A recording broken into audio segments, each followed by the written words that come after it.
Hello hello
hello hello ఊర్ధ్వంజిగాతు భేషజం శన్నో అస్తు ద్విపదే శంజదుష్పదే ఓం శాంతి శాంతి శాంతి సహస్రశీర్షా పురుషః సహస్రాక్షः సహస్రపాత్ స భూమిం విశ్వతో భృత్వా అత్యధిష్ఠర్దశాంగులం పురుష ఏవేదగం సర్వం యద్భూతం యచ్చ భవ్యం ఉతామృతత్వస్యేషానః యదన్నేనాతిరోహతి ఏతావానస్య మహిమా అదోజ్యాయానుశ్చ పూరుషః పాదోస్య విశ్వభూతాని త్రిపాదస్యామృతం దివి త్రిపాదోర్ధ్వౌదైత్ పురుషః పాదోస్యేహ భవాత్ పునః తతో విశ్వం వ్యక్రామతు సాధనానశనే అభి తస్మాద్ విరాడజాస్యాసీదాజ్యం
तस्सामानि जज्ञिरे छन्दागुंसि जज्ञिरे तस्मात् यजस्तस्मादजायत तस्मादश्वा अजायन्त एके चोभयादतः गावो यज्ञिरे तस्मात्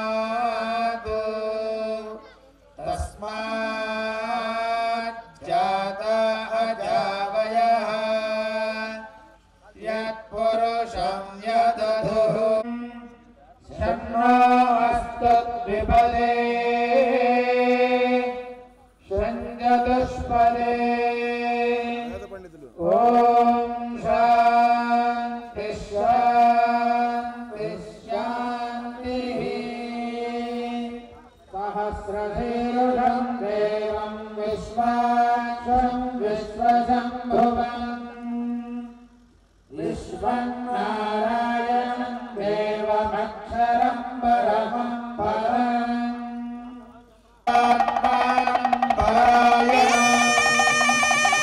नारायण परो ज्योतिरात्मा नारायणः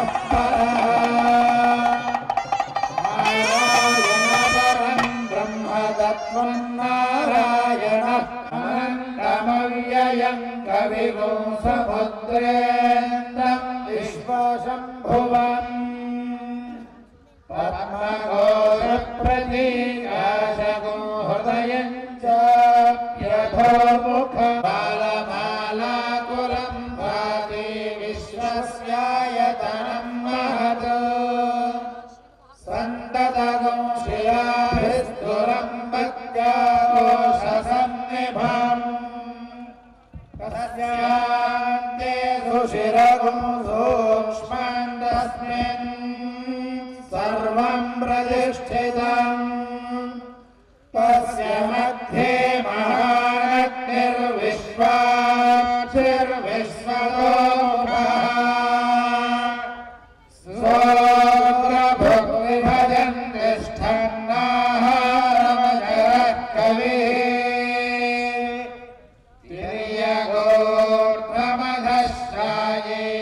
तिर्यगोर्ध्वमधश्चायैरश्मयस्तस्य सन्तता सन्दापयति स्वं देहमापादतलमस्तकः तस्य मध्ये वह्निशिखा अणीयोर्ध्वा व्यवस्थितः नीलतो यदमध्यस्थाद्विज्वल्लेखे भास्वरा नीवारशोकवर्तन्वी पीताभास्वत्यणोपमा तस्याः शिखाया मध्ये परमात्मा व्यवस्थितः स ब्रह्मशिवस्तहरिस्तेन्द्रः सोऽक्षरः परमस्वराय नारायणाय विद्महे वासुदेवाय धीमहि तन्नो विष्णुः प्रचोदयात् शन्नो मित्रः शं वरुणः शन्नो भवत्वर्यमा शन्न इन्द्रो यथा देवेषु मध्येरन्ना तथा देषु मध्येधाः एष आदेशः एष उपदेशः एषा वेदोपनिषत् नमस्ते वायो त्वमेव प्रत्यक्षं ब्रह्मासि त्वामेव प्रत्यक्षं ब्रह्मावादिशम् ऋतमवादिशम्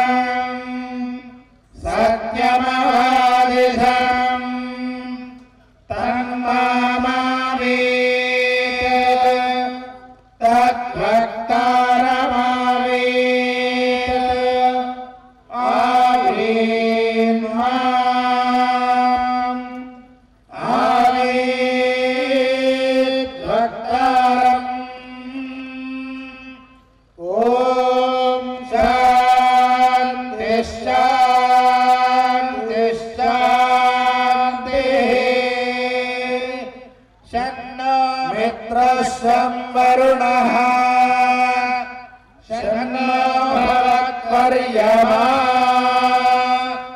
शन्न इन्द्रो बृहस्पतिः शन्नो विष्णुरुक्रमः नमो ब्रह्मणे नमस्ते वायो त्वमेव प्रत्यक्षं ब्रह्मासि त्वमेव प्रत्यक्षं ब्रह्म वदिष्यामि भूयाद्योऽस्मान्द्वेष्टियं च वयं विस्मः आवातवाहि भेषजं विवातवाहि यत्र हि विश्वभेषजो देवानां दूत ईयसे वामिमौ वातौ वात आसिन्धोरापरावतः अन्य आवातु परान्यो वातु यत्र यदो वातदे गृहे मृतस्य निधिर्हितः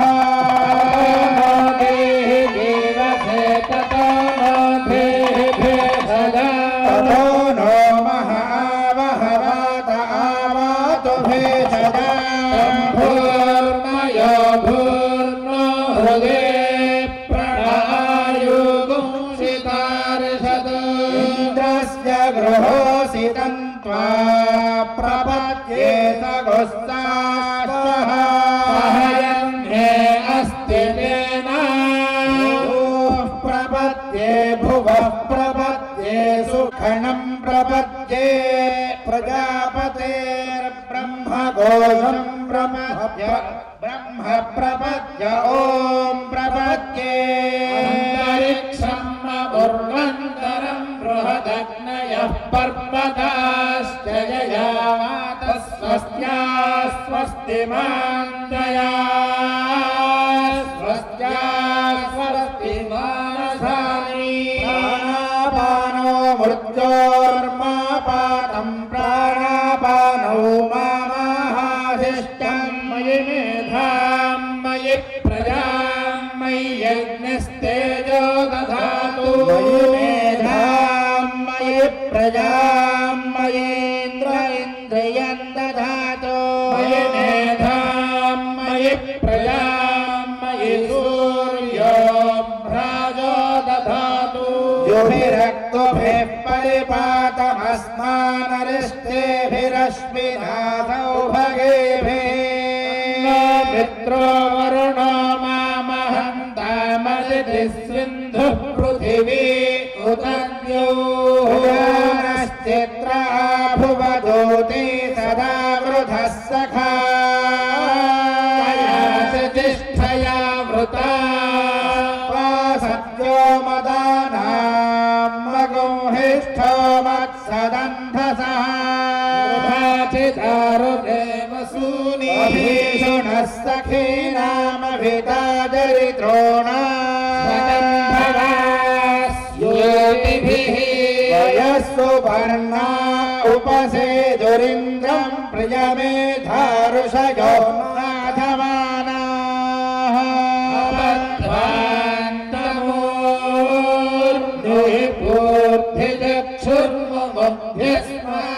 निधयेव बद्धा नो देवीरभिष्टय आपो भवन्तु पीतये योरभिस्रवन्तु नः ईशानावापौषधयस्सन्तु दुर्मित्रास्तस्मै भूया सूर्योऽस्मान्वेष्टियं च वयं विश्वः अधिष्ठामयो भुवस्तान ऊर्जेन धातना महेरणाय दक्षसे शिवतमोरसस्तस्य भाजयते हनः शरीरिव मातरः रङ्गमामवो यस्य क्षयाय जिन्वथा आपो जनयथा च नः शान्ता सा मे शान्ता सुजगो शमयतु अन्तरिक्षगो शान्तं तद्वायुना शान्तं तन्मे शान्तगो सुजगो शमयतु शान्ता सादित्येन शान्ता सा मे शान्ता सुजगो शमयतु शान्तिर्वायुश्शान्तिरादित्यः शान्तिश्चन्द्रमा शान्तिर्नक्षत्राणि शान्तिरापश्शान्तिरोषधयः शान्तिर्वनस्पतयः शान्तिर्गौः शान्तिरदा शान्तिरश्वश्शान्तिः पुरुषः शान्तिर्ब्रह्म शान्तिर्ब्राह्मणः शान्तिश्शान्तिरेव शान्तिर्मे अस्तु शान्तिः शान्त्या सर्वशान्त्या मह्यं द्विपदे चतुष्पदे च शान्तिं करोमि शान्तिर्मे अस्तु शान्तिः श्रेष्ठ ह्रेश्च धृतिश्च तपो मेधा प्रतिष्ठा श्रद्धा सत्यं धर्मश्चैतानि मोत्तिष्ठन्तमनोत्तिष्ठन्तु मामावु श्रेष्ठ ह्रेश्च धृतिश्च तपो मेधा प्रतिष्ठा श्रद्धा धर्मश्चैतानि मामाहाशिषुः स्वायुषो दोषधीनो गौरसेनोत्पर्जन्यस्य शुश्वेणादस्थाममृतागो अनु चक्षुर्देवहितं पुरस्तात् शुक्रमुच्चरत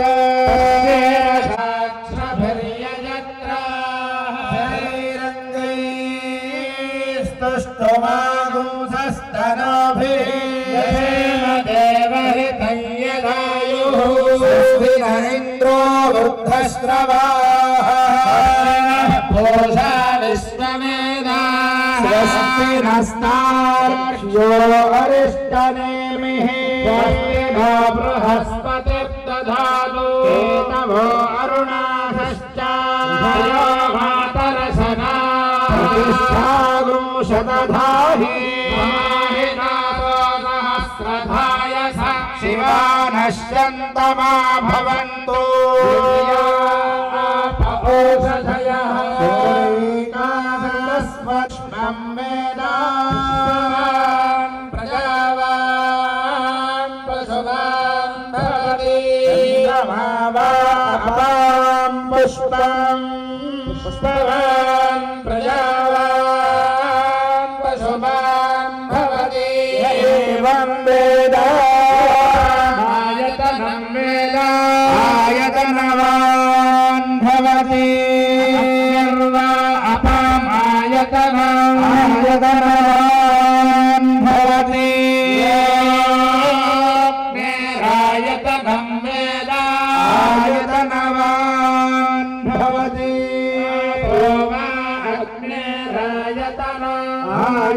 आयतनवान् भवति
आद्यन्यस्यायतनम् आयतनवान् भवति एवं वेद आयतनं वेद आयतनवान् भवति संवत्सरो वा अपामायतनम् अपागं रसः तेऽस्मिन्नादित्ये समाभृता उत्तरवेदे खात्वा पूरयित्वा गुल्फदघ्नं पुष्करदण्डैः पुष्करैश्च दग्गुस्तेर्या तस्मिन् विहायसे अग्निं प्रणीयोपसमाधाय वादिनो वदन्ति प्रणीतेयमग्निष्ठीयते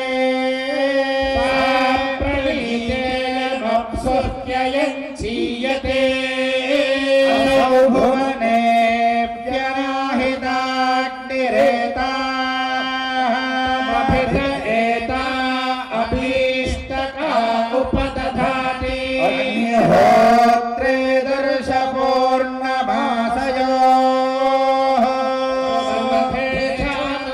सर्वभेषानुर्मास्येषु अभो यज्ञक्रतुष्विति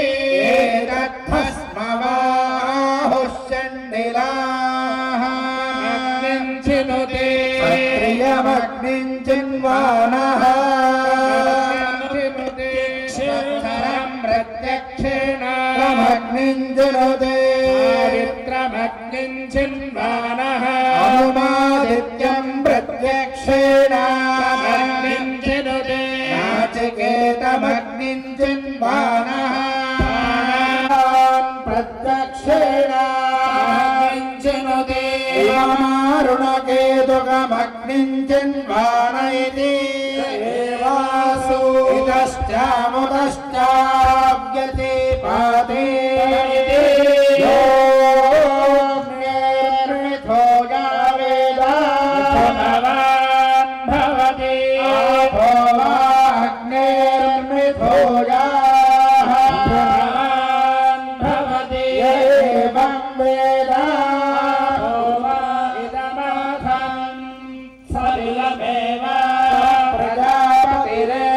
पुष्करपर्णे समभवत् तस्यां तन्मनसि कामः समवर्तत सुजेयमिति यत्पुरुषो मनसाभिगच्छति वाचा वदति कर्मणा करोति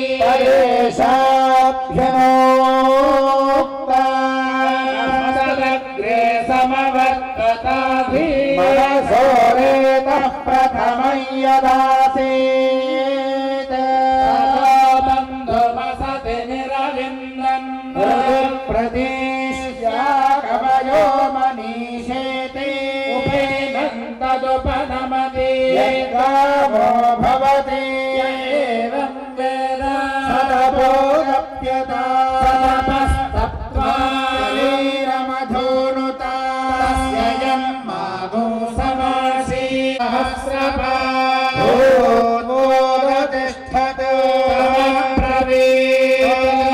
पूर्वगौ समभोः इदं पूर्वः कुरुष्वेति सहितादायापः जनिना पुरस्तादुपादधा एवेति आदित्य उदतिष्ठत् सा प्राचीदिको कारुणः केतुर्दक्षिणत उपादधा एवाह्यग्न इति अग्निरुदतिष्ठत् सा दक्षिणादिको कारुणः केतुः पश्चादुपादधा एवाहि वायो इति वायुरुदतिष्ठत् सा प्रतीचीदिको कारुणः केतुरुत्तरत उपादधा एवाहीन्द्रेति वा इन्द्र उदतिष्ठत् सोदीचीदिको कारुणः केतुर् पूषन्निति पूषोदतिष्ठत् ऋणः केतुरुपरिष्टादुपादधा देवा हि देवा इति ततो देव मनुष्या पितरः गन्धर्वाप्सरसश्चोदतिष्ठन् विप्रुषो विपरापदन्वाभ्यासुरमाकूजति विवधावन्ति ओज एवास्योत्तरतो दधाति तस्मादुत्तरोऽर्ध ओजस्वितरः भार्या गृह्णाति तावद्ध्य उपदधाति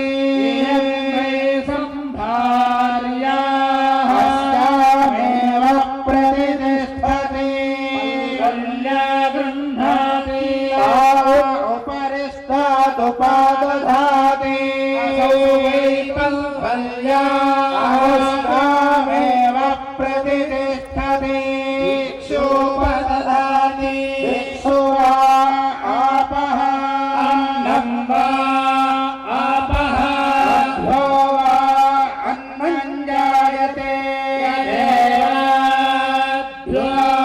यदेवाभ्योऽन्नं जायते अवरुन्धे तमरुणा एतवो मातरसनारसयो चिन्वन्नस्मादारुणकेतुकः देशाभ्यनोक्ता एतवो अरुणासश्च रसयो वातरसनाशतधाहि समाहितागो सहस्रधाय समिति शतशश्चैव सहस्रशश्च प्रतिष्ठति येतमग्निं चिनुते येनमेवं वेद जानुदग्निमुत्तरवेदीं खात्वा पूरयति अपागो सर्वत्वाय पर्णगोरत्वं पुरुषमित्युपदधाति तपो वै पुष्करपर्णा अमृतं पुरुषः यावदेतत् तदवरुन्धे अपामेव मेधमवरुन्धे स्वर्गस्य लोकस्य समष्ट्ये आपमापामपः सर्वाः तस्मादितो मुतः निर्वायुश्च सूर्यश्च सहस्रस्करद्धिया इति विश्वारश्मिपतयः प्रणच्छिद्रं मृणास्ति सः परमजा वसुभिरेव ये वेति पञ्चचितजरुपदधाति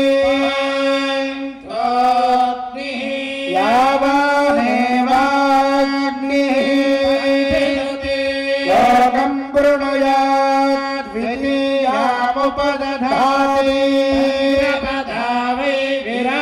विराटस्यावा इयं पादः अन्तरिक्षं पादः यौः पादः पादः परोरजाः पादः विराज्येव प्रतिष्ठते एकमग्निं चिनुते एवं वेद अग्निं प्रणीयोपसमाधाय अभित एता अभीष्टका उपदधाति अग्निहोत्रे दर्शपूर्णमासयो बन्धे चातुर्मास्येषु अथोऽहुः यज्ञक्रतुष्विति अस्माः ऋणस्वायं भुवः सर्वो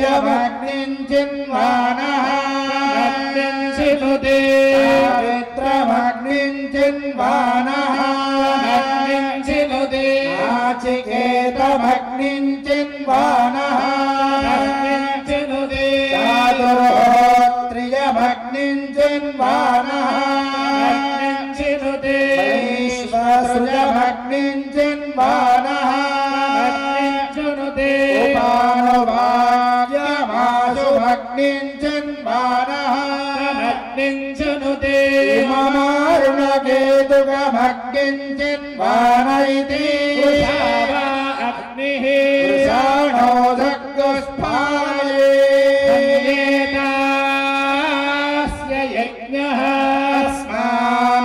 అస్మాన్నానుషత్యః ఉత్తరవేదిషు క్రతుషు చిన్వీతా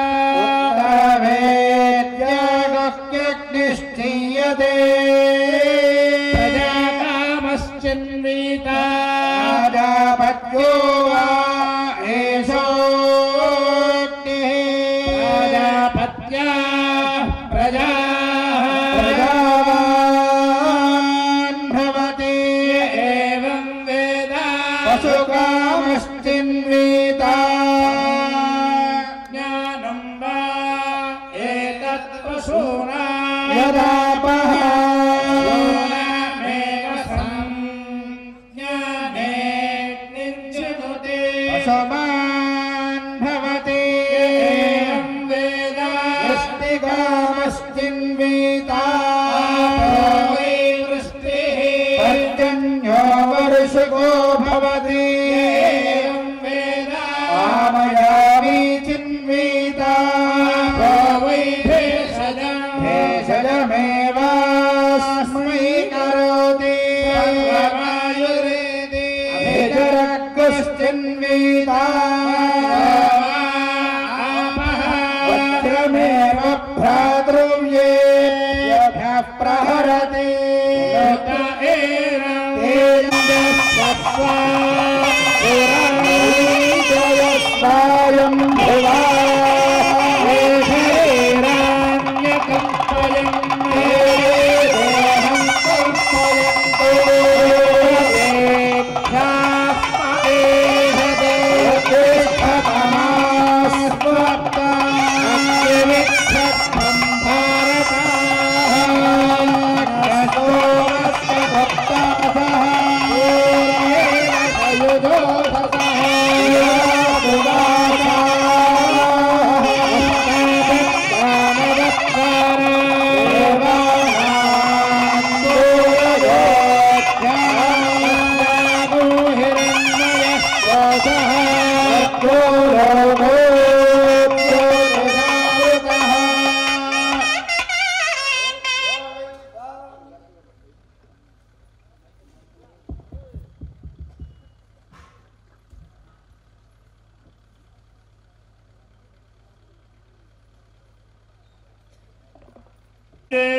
नायिन्दे त्वं मे हम्मे उदस्तत्तदभिगुदजिदं वेदमूलप्रमाणात् एतच्छानातिसिद्धात्यनुभवविभवाः तर्हि धाक्रोशजेव क्वाक्रोशः कस्य गीता दिशु मम विदितः कोत्र साक्षी सुधी स्यात् हन्तस्त्वत्पक्षवादी सगतिर्गलहे मृग्यमध्यक्षवत्वम् त्वं मे हम्मे कुतस्तत्तदपि कुतजिदं वेदमूलप्रमाणात् एतच्छानातिसिद्धात्यनुभवविभवाः तर्हि धाक्रोशजेव क्वाक्रोशः कस्य गीता दिशु मम विदितः कोत्र साक्षी सुधी स्यात् हन्तस्त्वत्पक्षवादी सगतुनुकलहे मृग्यमध्यक्षवत्वम् देवदेवसुराः सिद्धाः तीर्थानि च महर्षयः त्वत्सेवार्थं स्थिताः सर्वे स्नानेनैतां कृता सर्वमङ्गलसंयुक्त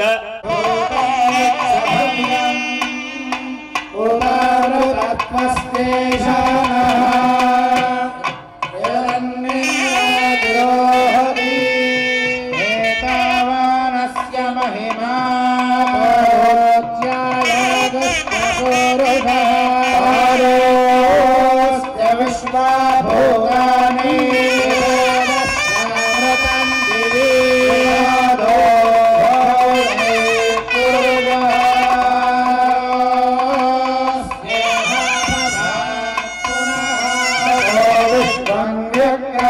Yeah.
వెంకటరమణ గోవింద. ఆపదముక్కులవాడ అనాథరక్షక గోవింద. బట్టిగాసులవాడ వెంకటరమణ గోవింద గోవింద గోవింద. కొంచెం గట్టిగా చెప్పాలి. ఎవరు టిఫిన్ చేయలేదనుకుంటా కదా, టిఫిన్లు చేయలేదు బాబు, కొంచెం గట్టిగా గోవింద. మీద ఒక 100 కుటుంబాలు, ఆ 100 కుటుంబాల కోసం ఒక పెద్ద రామచంద్రుడి దేవాలయం ఉంది అక్కడ. ఉండేవి 100 కుటుంబాలే. అవి కూడా ఆ సముద్రంలో చేపలు పట్టేటటువంటి కుటుంబాలు. సముద్రం దగ్గర చేపలు పట్టుకొని జీవించేటటువంటి బెస్త వాళ్ళు అంటారు కదా, వాళ్ళ కుటుంబాలు పాపం. వాళ్ళు పేరుకు బెస్త వాళ్లే కానీ మహాభక్తి పరులు. ఇవాళకి నేను ఆ ఊరు వెళ్ళొచ్చి 18 సంవత్సరాలైంది. అంటే నా చదువు పూర్తి దగ్గర 18 ఏళ్ళైంది. ఆ ఊరు ఈ 18 ఏళ్లలో నేను కొన్ని వందల కార్యక్రమాలు చేసుకున్నా ఆ ఊరిని ఇప్పటికి కూడా మర్చిపోవట్లేదు. ఎందుకు మర్చిపోవట్లేదు ఆ ఊరిని అంటే, ఆ ఊరిలో ఉన్నటువంటి వాళ్ళ భక్తి, వాళ్ళ ప్రేమ. వాళ్ళేమి బాగా చదువుకున్న వాళ్ళు కాదు, బాగా జ్ఞానం ఉన్నవాళ్ళు కాదు, రోజు పూజలు చేసే కుటుంబాలు అంతకంటే కావు. చేపలు పడితే వాళ్ళ జీవితం వెళుతుంది. అటువంటి కుటుంబీకులైనా వాళ్లకు శ్రీరామనవమి రోజు నుంచి 10 రోజులు బ్రహ్మోత్సవం వస్తుందంటే ఏమి పండగ, ఊరంతా పండగ. ఊరిలో మీకు ఎక్కడ కూడా జస్ట్ ఒక కొన్ని చోట్ల మాత్రమే మీకు సిమెంట్ రోడ్డు కనబడుతుంది. ఎక్కడ కాలు పెట్టినా ఇంత ఇసుక మోకాళ్ళలో తీసుకుంటారు. ఊరంతా కాలు పెడితే ఇట్లా దిగిపోతూ ఉంటుంది. జీడి మామిడి తోటలు ఆ ఊరు. ఎందుకు ఇదంతా చెప్తున్నానంటే, ఊరు పెద్దదా, ఊరు చిన్నదా, వేల మంది జనాలు ఉన్నారా, లక్షల మంది స్వామికి సంబంధించిన భక్తులు ఉన్నారా అనేవి భగవంతుడికి అవసరం ఉండదు. తన కోసం ఉన్నవాళ్ళు ఎవరైనా ఉన్నారా, తనని ఇష్టపడే వాళ్ళు ఎవరైనా ఉన్నారా, తను కావాలి అనుకునేటటువంటి భక్తులు ఎవరైనా ఉన్నారా? ఒక్కడున్నా చాలు. అలాంటి వాడు ఒక్కడున్నా చాలు. ఆయన ఊరే వదిలిపెట్టి వచ్చేస్తాడు, ఆయన ఇల్లే వదిలిపెట్టి వచ్చేస్తాడు, ఆయన భార్య పిల్లలు అందరిని వదిలిపెట్టి వచ్చేస్తాడు. ఆయన ప్రేమ అటువంటిది. మీరు చెప్తే నమ్మరు. మేము ఎంత చిన్నపిల్లలం అంటే 10-12 ఏళ్ళు మాకు. వాళ్ళు ఎంత ప్రేమ చూపించేదంటే ఆ ఊర్లో, భలే ప్రేమ అసలు ఆ ఊరు. ఒక 5 రెడ్డి గారి కుటుంబాలు ఉండేవి, మిగతా వాళ్ళందరూ వాళ్ళే. ఆ 5 రెడ్డి గారి కుటుంబాలు ప్రతి సంవత్సరం ఒక్కొక్కరు ఒక్కొక్క సంవత్సరం ఉత్సవాన్ని జరిపించేవాళ్ళు. 9 రోజులు 9 వాహనాలు ఊర్లోకి వచ్చేవి.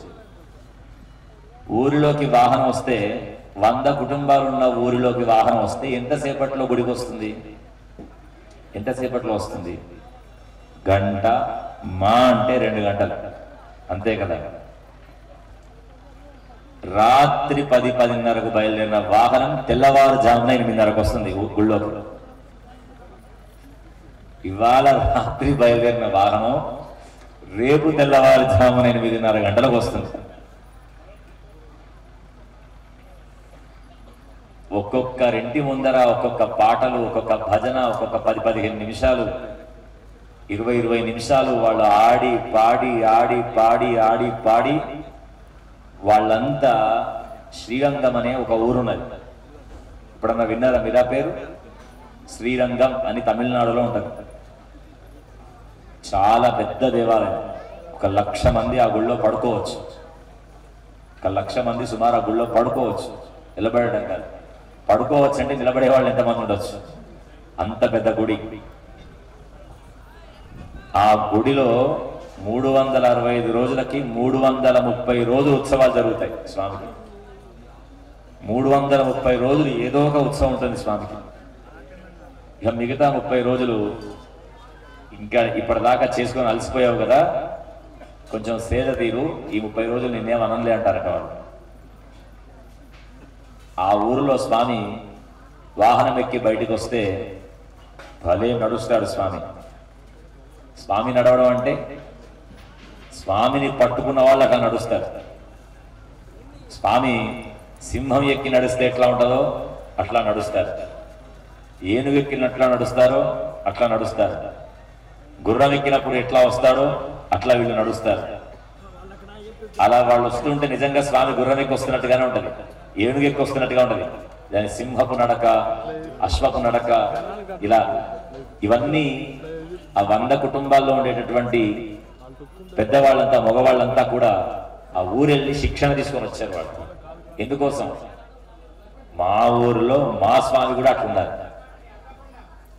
మా ఊరిలో మా గుళ్ళో దేవుడు కూడా శ్రీరంగంలో ఎట్లా ఉన్నాడో అట్లా ఉండాలి, అలా ఉండాలంతే.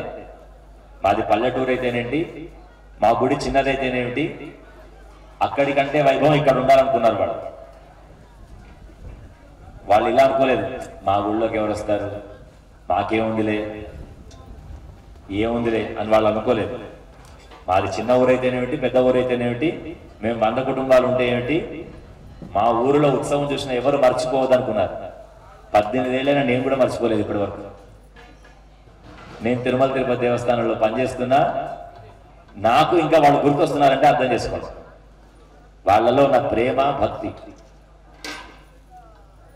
వాళ్ళు అట్లా అసలు అలా వాళ్ళ అంత బాగా అంటే, మేము ఇంత చిన్నగా ఉంటే ఆ పైకి వాహనం మీద నిలబడితే వాళ్ళు వేసే డాన్స్లకి మేము ఎక్కడ పడిపోతామని భయం వేసేద్దాం. ఇప్పుడు నేనున్నటువంటి లావుకి ఇంకొక 2 లావులు ఉంటే ఎంత ఉంటుందో అంతంత మాలలు ఉండేవి స్వామి మీద. పడిపోకుండా ఉండడానికి ఆ మాల మధ్యలోకి వెళ్ళి ఇరుక్కునేవాడు నేను. అసలు ఎంత భక్తి, వాళ్ళకి ఎంత ప్రేమ, అసలు భలే చేసేవాళ్ళు ఉత్సవం. బట్టి భగవంతుడికి చిన్న ఊరా పెద్ద ఊరా మనుషుల తనని ప్రేమించే వాళ్ళు ఉంటే చాలు, అన్ని తారతమ్యాలు వదిలిపెట్టి అక్కడికి వచ్చేస్తాడు. మనకు చాలా ఉంటాయి, ఒకరింటికి వెళ్ళాలంటే ఎట్లా, ఒకరింట్లో భోజనం చేయాలంటే ఏంటి, వాళ్ళతో వీళ్ళతో మాట్లాడాలంటే కూడా మనకు స్థాయి ఉందా లేదా, మనంత డబ్బులు ఉన్నాయా, ఇన్ని రకాలుగా చూసుకొని మాట్లాడతాం మనం, ముందు వెనక ఇవన్నీ చూసి.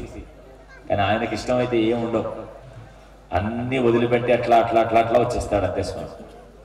ఆయనకు అంత ప్రేమ, అంత ప్రేమ కాబట్టే ఈ భూమండలం మీదకి వచ్చేసాడు. శ్రీవైకుంఠ విరక్తాయ స్వామి పుష్కరణీతటే రమయా రమమానాయ వెంకటేశాయ మంగళం. అనంతకోటి బ్రహ్మాండ నాయకుడు స్వామి. అనంతకోటి బ్రహ్మాండం అంటే ఈ భూమి అంతా కూడా ఒక తరాజులో, తరాజు అంటే తెలుసు కదా మీకు, మీరు కూడా తరాజే అంటారా దాన్ని, తక్కెడ, రైట్. ఆ తక్కెడలో ఇటువంటి భూమిని మొత్తం కూడా తీసుకెళ్ళి, ఇలా ఎన్ని భూమండలాలు ఉన్నాయో అటువంటి భూమండలాల్ని, ఒక 70 భూమండలాన్ని తీసుకెళ్ళి ఒక తరాజులో ఒక వైపు పెడితే దాన్ని ఒక అండము అని అంటారు. ఇటువంటి భూమి 70 భూములను తీసుకెళ్ళి తక్కెడలో ఒక వైపు పెడితే దాని పేరు ఒక అండము. అంటే ఒక అండం అంటే 70 భూభాగములు. ఇటువంటి కోటాను కోట్ల బ్రహ్మాండములకు నాయకుడు ఆయన.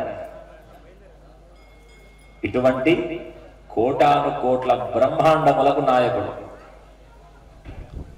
ఈ భూమికి ఒక్కటి అని కాదు, ఈ భూమి, నక్షత్రము, సౌరమండలము, సూర్యమండలము, సకల గ్రహ మండలాలు, నక్షత్ర మండలాలు ఇవన్నీ కలిస్తే ఆయనకు ఎంత అణువులో అణువంత.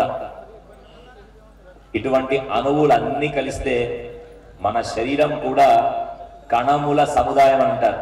ఏమంటారు? కణముల సముదాయం. ఈ శరీరం అంతా కూడా ఎన్నో కణాలు కలిస్తే ఈ శరీరం ఏర్పడింది. కొన్ని లక్షల లక్షల కణాలు కలిస్తే ఈ శరీరం ఏర్పడింది. అందుకని రోజు మన శరీరంలో కూడా ఎన్నో వేల కణాలు పుడుతూ ఉంటాయి, చచ్చిపోతూ ఉంటాయి. అన్ని కణములు కణములు కణములు కణములు కణములు రేణువులు రేణువులు రేణువులు కలిగి శరీరం తయారయ్యాయి. అలానే ఈ విశ్వమంతా కూడా ఎన్నో రేణువులు కలిసి ఒక అణువుగా తయారైంది. అంటే ఒక బియ్యపు గింజమంత తయారైంది. అది మనకు ఇంత పెద్దగా కనబడుతుంది. అది భగవంతుడి దృష్టిలో ఒక బియ్యపు గింజతో సమానం ఈ భూమంతా కూడా. ఇటువంటి అనేక కోటి బ్రహ్మాండములకు నాయకుడైనాడు స్వామి. నక్షత్ర తారాగణ మండలములన్నిటికీ కూడా నాయకుడిగా ఉన్నాడు మహానుభావుడు. మరి అటువంటి వాడికి మన మీద ఎంతో ప్రేమ కలిగి మనతో కలిసి ఉండాలనేటువంటి కోరిక కలిగి మిగతా యుగాలలో అటువంటి అవసరం ఆయనకి ఎక్కువగా రాలేదేమో. బాగా మిగతా యుగాలలో ఆయన కోసం వైకుంఠానికి వచ్చేటటువంటి వారి సంఖ్య ఎక్కువగా ఉండేది. ఇక్కడ బాగా పుణ్యాలు చేసేసి జ్ఞానులైపోయి స్వామి నువ్వు తప్ప మాకేమొద్దు అనేటటువంటి కోరిక కలిగి ఆయన దగ్గరికి వెళ్ళిపోయే వాళ్ళ సంఖ్య ఎక్కువగా ఉండేది.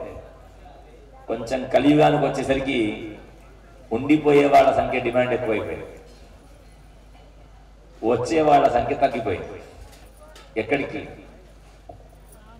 వైకుంఠానికి వచ్చే వాళ్ళ సంఖ్య తగ్గిపోయింది. అంతటి వాడికి మనందరి మీద బెంగ పట్టుకుంది. అయ్యయ్యో వీళ్ళెవ్వరు నా దగ్గరికి రావట్లేదే. ఇప్పుడు మనమే ఉన్నాం. 10 రోజులు ఎక్కడికన్నా వెళదామని చెప్పేసి బ్యాగు అన్ని సర్దుకొని చక్కగా బయలుదేరి వెళ్ళాం. వెళ్ళి మొత్తం తిరిగాం. ఎంత బాగున్నా, ఆ ఊర్లో ఎన్ని సుఖాలున్నా, ఎంత అందం ఉన్నా, ఎన్నున్నా, మన యాత్ర పూర్తవగానే మనకేం గుర్తొస్తుంది? మన ఇల్లు గుర్తొస్తుంది. గుర్తొస్తుందా లేదా? మీరెవరు వింటున్నారా? ఇక్కడే ఉన్నారా? ఏమో మీరు ఉన్నారన్నటువంటి నమ్మకం నాకైతే కలపట్లేదు. ఉన్నారు కదా? ఉన్న వాళ్ళ చేతులు ఇవ్వండి. అమ్మాయ ఇక్కడే ఉన్నారన్నమాట. ఇదే చాలా పెద్ద మోసం ఉంటుంది మన జీవితంలో. ఎవరికి వాళ్ళు మనం పూజలో ఉన్నాం అనుకుంటాం, కానీ ఉండకుండా చేస్తాడు కలిపురుషుడు. ఇక్కడే ఉన్నట్టుగా ఉంటాం. మన మనసు అంతా టీవీ సీరియల్ చుట్టూ తిరుగుతుంటుంది ఇంట్లో. ఇదే పెద్ద మోసంగా ఉంటుంది మనం. అవునా కాదా? కాబట్టి అక్కడ ఉండదు, ఇక్కడే ఉండాలి. ఇక్కడ ఉండడం అంటే శరీరంతో కాదు, మనస్సుతో ఇక్కడ ఉండాలి. మన మనస్సు కూడా ఇక్కడే ఉండాలి. ఉంటేనే ఉన్నట్టు లెక్క. కాబట్టి 10 రోజులు అయిపోయిన తర్వాత ఏం చేయాలి? మళ్ళీ మనం మన ఇంటికి మనం వచ్చేయాలి. రాకపోతే ఎన్ని రోజులు ఉంటాం అక్కడ? 8వ రోజు అయిన తర్వాత మనలో మనకి గుర్తు రావడం ప్రారంభమవుతుంది. ఇంకా నేను వెళ్ళిపోవాలి, మా ఊరు వెళ్ళిపోవాలి, మా ఇంటికి వెళ్ళిపోవాలనిపిస్తుంది. మరి మనందరం ఎక్కడి నుంచి వచ్చాం?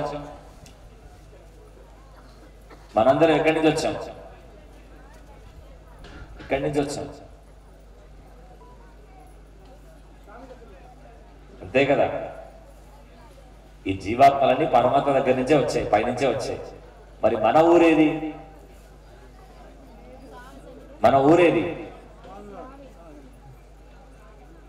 ఊరు అదే కదా. మన ఊరు ఇదా అదా? అదే.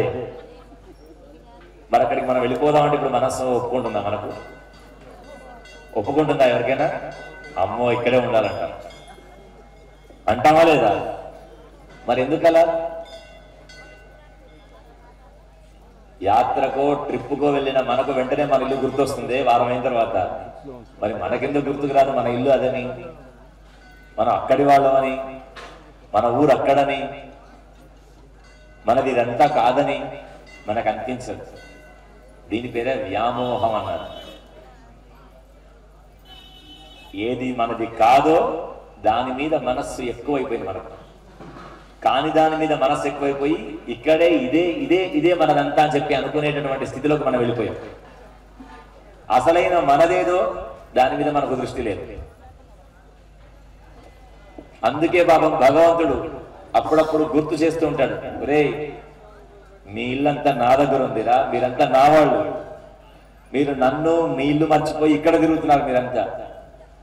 ఏదైతే అసలైనటువంటి అమృతం ఉందో, ఎక్కడ రోగములు ఉండవో, ఎక్కడ బాధలుండవో, ఎక్కడ కష్టాలుండవో, ఎక్కడ దుఃఖములు వ్యాధులు ప్రబలమైనటువంటి ఏది ఉండవో, అక్కడ ఎక్కడైతే శాశ్వతమైన ఆనందం ఉంటుందో అదంతా వదిలిపెట్టి అయ్యో అయ్యో అయ్యో ఇక్కడే ఏడ్చుకుంటూ, ఇక్కడే బాధలు పడుకుంటూ, మోకాళ్ళ నొప్పులు తెచ్చుకుంటూ, నానా విధాలైన శరీరంలో రోగాలు తెచ్చుకుంటూ, అయినా ఇక్కడే బాగుంది, ఇక్కడే బాగుంది, ఇక్కడే బాగుంది అని తిరుగుతున్నారేంట్రా?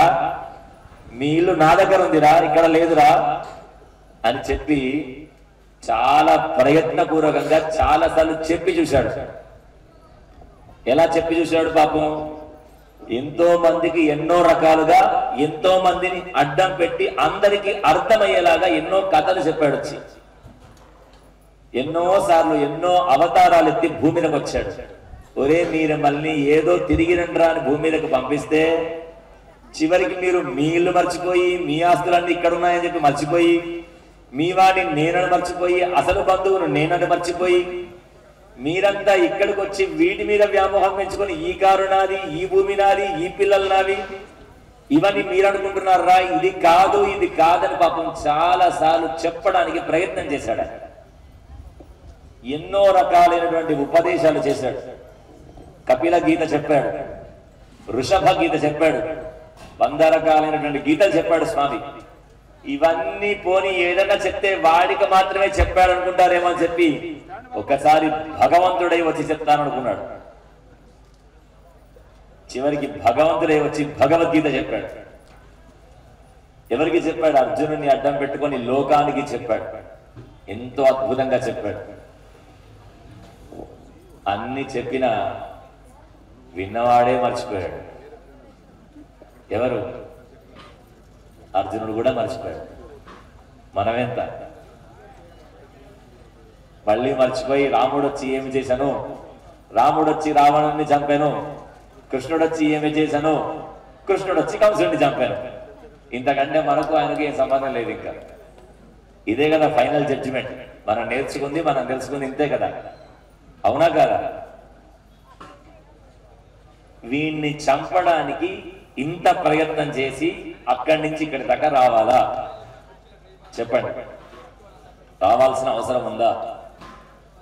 భగవంతుడికి ఒక రాక్షస సంహారమే గనక ప్రయోజనమైతే, రాక్షసుడిని చంపడం కోసమే ఈ అవతారం అయితే, నిజంగా ఇంత పెద్ద సృష్టి, ఈ భూభాండములు బ్రహ్మాండములు తరాజులో వేస్తే బియ్యపు గింజతో సమానమైనటువంటి ఈ లోకములన్నీ కూడా తరాజులో వేస్తే ఆయన దృష్టిలో ఒక బియ్యపు గింజ అంటే, ఒక బియ్యపు గింజ ఈ సమస్త విశ్వమే అయితే, ఆ బియ్యపు గింజలో మన భూమి ఎంత? ఈ భూమిలో ఎన్ని వందల దేశాలు, ఎన్ని వేల రాష్ట్రాలు, ఎన్ని లక్షల గ్రామాలు, అందులో ఎన్ని కోట్ల ప్రజలు, అందులో ఒక రాక్షసుడి కోసం వాడి మీద యుద్ధం చేయడానికి అంత పెద్ద వైకుంఠాన్ని వదిలిపెట్టి తనకంత సామర్థ్యం ఉన్నప్పటికీ కూడా వాడినొక్కడిని చంపడానికి భూమి మీదకి రావాల్సిన అవసరం ఆయనకు ఉన్నదా? ఉంటదా? అక్కడ కూర్చొని చక్రవర్తి చావడు ఇక్కడ, అవునా కదా? ఇప్పుడు మనం వాడి చేత సృష్టింపబడిన మనకే 100 తెలివితేటలు ఉంటే, మనని సృష్టించిన వాడికి ఎన్ని తెలివితేటలు ఉండాలి? మనకి ఎన్ని తెలివితేటలు ఉంటాయో, ఈ తెలివితేటల వల్ల ఎంత మంచి చేస్తారో, ఎన్ని ప్రమాదాలు చేస్తారో ఊహించి సృష్టించిన వాడికి. అందుకే చెప్పాడు హిరణ్యకశిపుడు ప్రాణం చావు లేకుండా ఎన్ని వందల కోరికలు కోరుకుంటే అన్ని కోరికలను సంతృప్తి పరచి బయటకు వచ్చి చెప్పాడా లేదా? చేశాడా లేదా? ఉదయం వద్దు, మధ్యాహ్నం వద్దు, సాయంత్రం వద్దు, నాకు చావన్నాడు. సరే అన్నాడు. రాత్రి లేదు, పగలు లేదు, సరే అన్నాడు. ప్రాణం ఉన్న వస్తువులు వద్దు, ప్రాణం లేని వస్తువులు వద్దన్నాడు. సరే అన్నాడు. ఇంకా ఇంటి బయట వద్దు, ఇంటి లోపల వద్దన్నాడు. సరే అన్నాడు. మనుషులతో గాని జంతువులతో కావద్దన్నాడు. సరే అన్నాడు. ఇన్ని రకాల కోరికలు కోరుకున్నాక ప్రాణం ఉన్న వస్తువు, ప్రాణం లేని వస్తువు అన్నాడు. సరే అన్నాడు. అంటే ఇంతకంటే మానవుడి తెలివితేటలకు పరీక్ష చూడండి. అంటే ఏమనుకున్నాడు? భగవంతుని కూడా నేను మోసం చేయగలను, అంతే కదా? చావు లేకుండా ఉండడానికి భగవంతుని కూడా మోసం చేసేంత తెలివితేటలు నా దగ్గర ఉన్నాయి అని నిర్ణయించుకొని ఇన్ని కోరికలు అడిగాడు. ఆయన ఎక్కడైనా ఇబ్బంది పెట్టాడా? ఆయన అడిగిన వరాలన్నీ సంతృప్తి పరిచాడు. ఉదయము కాదు, రాత్రి కాదు, చలో సంధ్య వేళ, సూర్యుడు సగం లోపల ఉన్నాడు, సగం బయట ఉన్నాడు.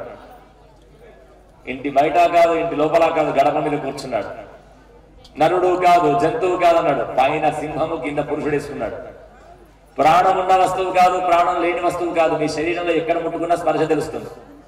గిచ్చితే నొప్పి వస్తుంది, జుట్టు లాగినా నొప్పి వస్తుంది, కానీ గోరు తీసేస్తే నొప్పి వస్తుందా మీకు? ఇది మరి ప్రాణం ఉందా ప్రాణం లేదా దీనికి? ఇది ఇక్కడ ఉంటే పెరుగుతుంది, తీసినప్పుడు మనకేమీ బాధపడదు. ఇది ప్రాణం ఉన్న వస్తువు కాదు, ప్రాణం లేని వస్తువు కాదు. ఆ నఖాల్ని ఆయుధాలుగా చేసుకున్నాడు, వచ్చి సంహారం చేశాడు.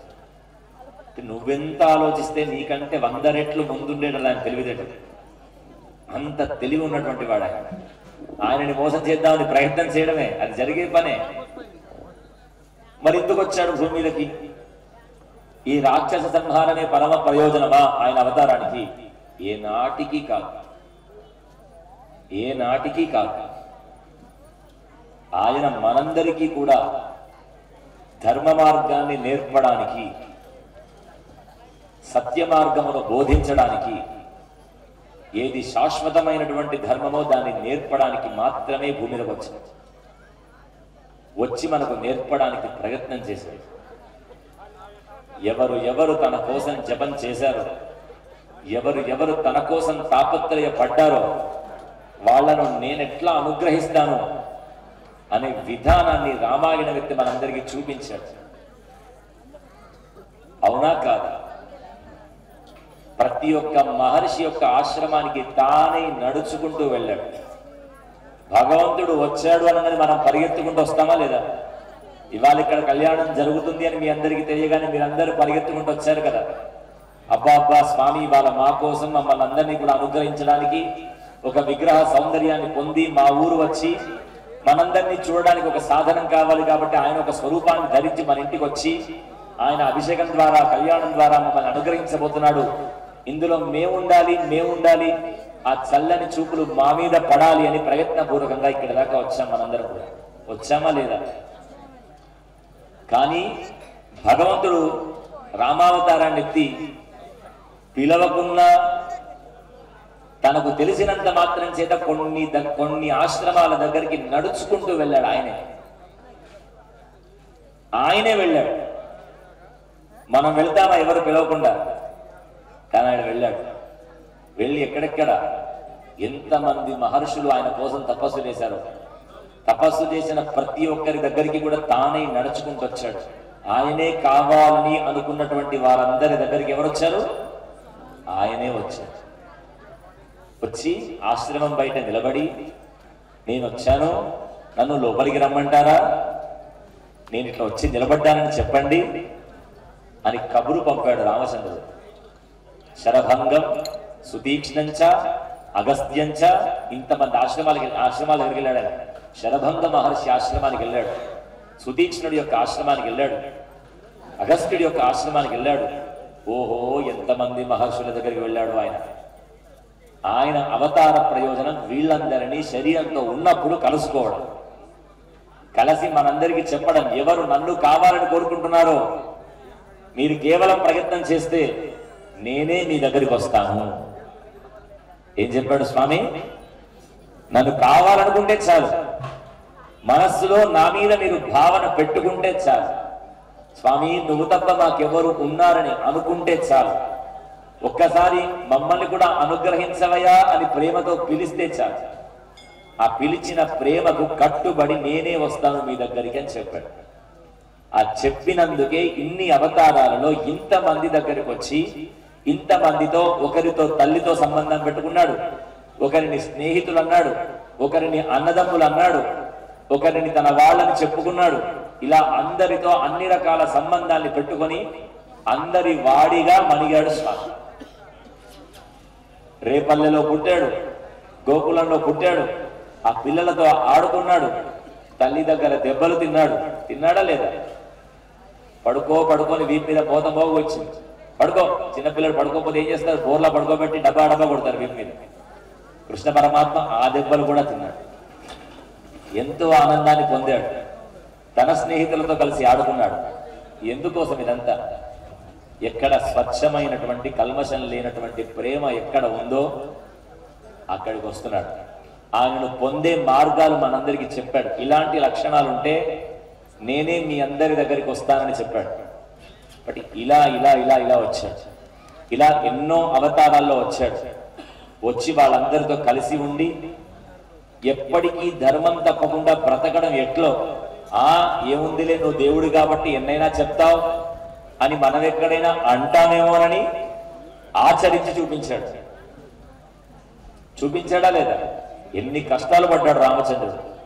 మనుష్య జీవితం అంటే ఎట్లా ఉంటుందో మనందరికీ ఆయన ఆచరించి చూపించాడు స్వామి. అంత కష్టం మనం పడగలమా? మన వల్ల కాదు. 14 ఏళ్ళు తిండి ఆహారములు లేకుండా మనం ఎక్కడికన్నా వెళితేనే ముందు రోజే టికెట్లు బుక్ చేసుకొని రేపటికి వండుకోవాల్సిన సామాగ్రి కూడా బ్యాగులో ప్యాక్ చేసుకొని అక్కడ చలి పెడితే దుప్పట్లు ముందే పెట్టుకొని అక్కడికి వెళ్తే కూడా మళ్ళీ ఒళ్ళంతా శుభ్రం ఉండడానికి సబ్బులు పేస్ట్ అన్ని లోపల పెట్టుకొని ఇన్ని రకాలుగా బయలుదేరుతామే. ఇవాళ రేపటి రోజున పట్టాభిషేకం రానికంటే ఎంతో ఆనందపడ్డాడు పాపం స్వామి.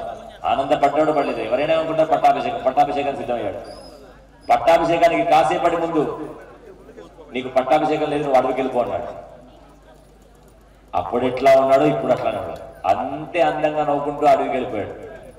మరి అడవికి వెళ్ళేటప్పుడు మళ్ళాగా మరి నాన్నగారు నన్ను అడవికి వెళ్ళమంటున్నారు, నా భోజనం ఎట్లా, నేను ఉండడానికి వసతి ఎట్లా, ఇవన్నీ అడిగాడు ఆయన. అడవిలో జంతుజాలములన్నీ ఎట్లా ఉంటాయో నువ్వు కూడా అట్లా ఉండవనే కదా అర్థం. ఏ సామాగ్రి పట్టుకెళ్ళలేదు, ఏది తీసుకెళ్ళలేదు, అలా వెళ్ళిపోయాడు. ఇంత కష్టం ఎవరికి వస్తుందండి?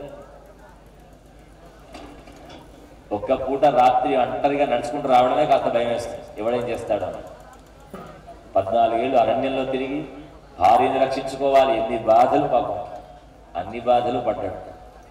ఎక్కడా మళ్ళీ ధర్మం తప్పలేదు. మళ్ళీ మధ్యలో తమ్ముడు వచ్చేసి అన్నయ్య నీ రాజ్యం నువ్వు తీసుకో అంటే తీసుకుంటాను అనలేదు. నాన్నగారి మాట నిలబెడతానన్నాడంతే. ఎన్ని రకాల వ్యామోహాలు వచ్చినా ఎక్కడ లొంగలేదు స్వామి. అలా ఎంతో ఆదర్శప్రాయమైనటువంటి అవతారాన్ని గడిపాడు రామావతారంలో. అలానే కృష్ణావతారాన్ని ధరించి తన యందు ప్రేమ కలిగినటువంటి వాళ్ళందరి కోసం కలిసి అందరితో కలిసి తనలో అందరిలో ఒకడిలాగా జీవించి భగవంతుడంటే ఏమిటో కృష్ణావతారంలో మొత్తం చూపించాడు. రామావతారంలో మనుష్యుడంటే ఏమిటో చూపించాడు. ఎక్కడ భగవంతుడి లీలలు రామావతారంలో చేయలేదు. చేశాడా? ఎక్కడా కనబడవు మీకు. రావణ సంహారం అయిపోయేంత వరకు ఎక్కడా కనబడవు మీకు. సాధారణ మనిషి ఎట్లా బాధపడతాడో, ఎలా సహాయం కోరుకుంటాడో, ఎలా ఆనందపడతాడో, ఏం చెయ్యాలో అన్నీ కూడా రామావతారంలో కనబడతాయి. కానీ కృష్ణావతారం అలా కాదు. పుట్టగానే శంఖచక్రాలు పెట్టుకొని కనబడ్డాడు తల్లికి. పిల్లాడు పుట్టగానే ఎవరైనా అని చెప్పి చూస్తుండగానే శంఖచక్రాలు పట్టుకొని నేనే విష్ణుమూర్తిని కనబడ్డాడు. పాకలేడు, నడవలేడు. అటువంటి పిల్లాడు పూతన సంహారం చేశాడు. శకటాసురుని బంధించాడు. ఎంతో మంది రాక్షసులని తను లేచి నడవలేని పరిస్థితిలో ఉన్నప్పుడే చేశాడు. 5 ఏళ్ల పిల్లవాడు ఒక చిటికన వేలు మీద గోవర్ధన పర్వతాన్ని కొన్ని రోజుల పాటు ఎత్తి పట్టుకున్నాడు. ఇది జరిగే విషయమా? మరి ఇది భగవంతుడు కాదు. అనుక్షణం నేను భగవంతుని చూపించాడు. అటువంటి వాడి పాదపద్మాలు పట్టుకోవాలి. ఎన్నో రకాలైన లీలలు చేశాడు స్వామి. మీద ఒక 100 కుటుంబాలు. ఆ 100 కుటుంబాల కోసం ఒక పెద్ద రామచంద్రుడి దేవాలయం ఉంది అక్కడ. ఉండేవి 100 కుటుంబాలే. అవి కూడా ఆ సముద్రంలో చేపలు పట్టేటటువంటి కుటుంబాలు. సముద్రం దగ్గర చేపలు పట్టుకొని జీవించేటటువంటి బెస్తవాళ్ళు అంటారు కదా, వాళ్ళ కుటుంబాలు పాపం. వాళ్ళు పేరుకు బెస్తవాళ్లే కానీ మహాభక్తి పరులు. ఇవాళకి నేను ఆ ఊరు వెళ్ళొచ్చి 18 సంవత్సరాలైంది. అంటే నా చదువు పూర్తి దగ్గర 18 ఏళ్ళైంది. ఆ ఊరు ఈ 18 ఏళ్లలో నేను కొన్ని వందల కార్యక్రమాలు చేసుకున్నా ఆ ఊరిని ఇప్పటికి కూడా మర్చిపోవట్లేదు. ఎందుకు మర్చిపోవట్లేదు ఆ ఊరిని అంటే, ఆ ఊరిలో ఉన్నటువంటి వాళ్ళ భక్తి, వాళ్ళ ప్రేమ. వాళ్ళేమి బాగా చదువుకున్న వాళ్ళు కాదు, బాగా జ్ఞానం ఉన్నవాళ్ళు కాదు, రోజు పూజలు చేసే కుటుంబాలు అంతకంటే కావు. చేపలు పడితే వాళ్ళ జీవితం వెళుతుంది. అటువంటి కుటుంబీకులైనా వాళ్లకు శ్రీరామనవమి రోజు నుంచి 10 రోజులు బ్రహ్మోత్సవం వస్తుందంటే ఏమి పండగ, ఊరంతా పండగ. ఊరిలో మీకు ఎక్కడ కూడా జస్ట్ ఒక కొన్ని చోట్ల మాత్రమే మీకు సిమెంట్ రోడ్డు కనబడుతుంది. ఎక్కడ కాలు పెట్టినా ఇంత ఇసుక మోకాళ్ళలో తీసుకుంటారు. ఊరంతా కాలు పెడితే ఇట్లా దిగిపోతూ ఉంటుంది. జీడి మామిడి తోటలు ఆ ఊరు. ఎందుకు ఇదంతా చెప్తున్నానంటే, ఊరు పెద్దదా, ఊరు చిన్నదా, వేల మంది జనాలు ఉన్నారా, లక్షల మంది స్వామికి సంబంధించిన భక్తులు ఉన్నారా అనేవి భగవంతుడికి అవసరం ఉండదు. తన కోసం ఉన్నవాళ్ళు ఎవరైనా ఉన్నారా, తనని ఇష్టపడే వాళ్ళు ఎవరైనా ఉన్నారా, తను కావాలి అనుకునేటటువంటి భక్తులు ఎవరైనా ఉన్నారా? ఒక్కడున్నా చాలు. అలాంటి వాడు ఒక్కడున్నా చాలు. ఆయన ఊరే వదిలిపెట్టి వచ్చేస్తాడు, ఆయన ఇల్లే వదిలిపెట్టి వచ్చేస్తాడు, ఆయన భార్య పిల్లలు అందరిని వదిలిపెట్టి వచ్చేస్తాడు. ఆయన ప్రేమ అటువంటిది. మీరు చెప్తే నమ్మరు. మేము ఎంత చిన్నపిల్లలం అంటే 10-12 ఏళ్ళు మాకు. వాళ్ళు ఎంత ప్రేమ చూపించేదంటే ఆ ఊర్లో, భలే ప్రేమ అసలు ఆ ఊరు. ఒక 5 రెడ్డి గారి కుటుంబాలు ఉండేవి, మిగతా వాళ్ళందరూ వాళ్ళే.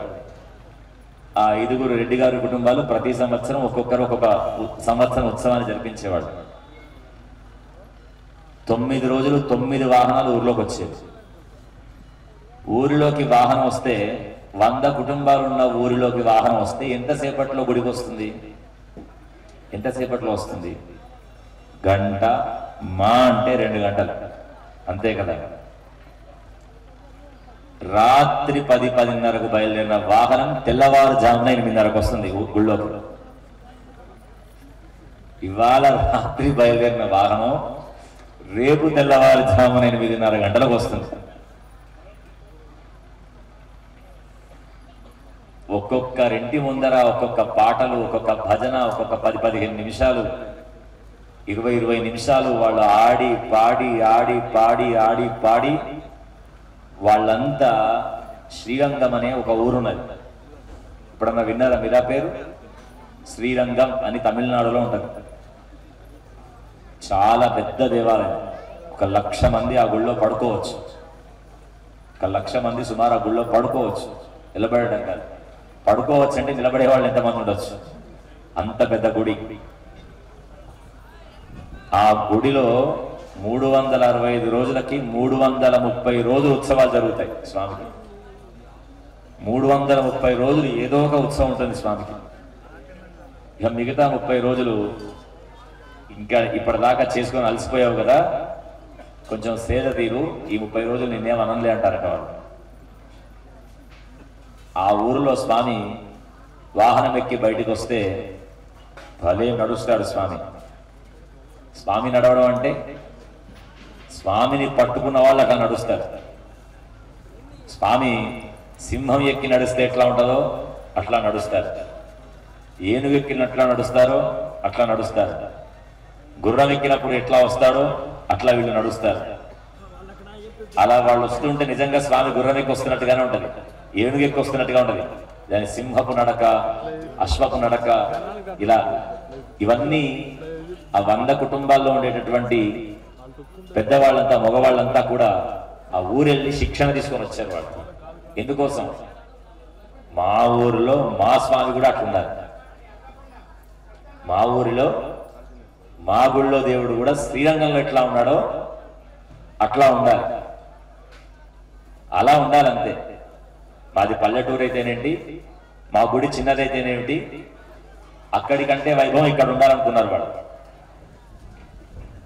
వాళ్ళు ఇలా అనుకోలేదు, మా ఊళ్ళోకి ఎవరు వస్తారు, మాకేముందిలే ఏముందిలే అని వాళ్ళు అనుకోలేదు. మాది చిన్న ఊరైతేనేమిటి, పెద్ద ఊరైతేనేమిటి, మేము 100 కుటుంబాలు ఉంటే ఏమిటి, మా ఊరిలో ఉత్సవం చూసిన ఎవరు మర్చిపోవద్దు అనుకున్నారు. 18 ఏళ్ళైనా నేను కూడా మర్చిపోలేదు ఇప్పటి వరకు.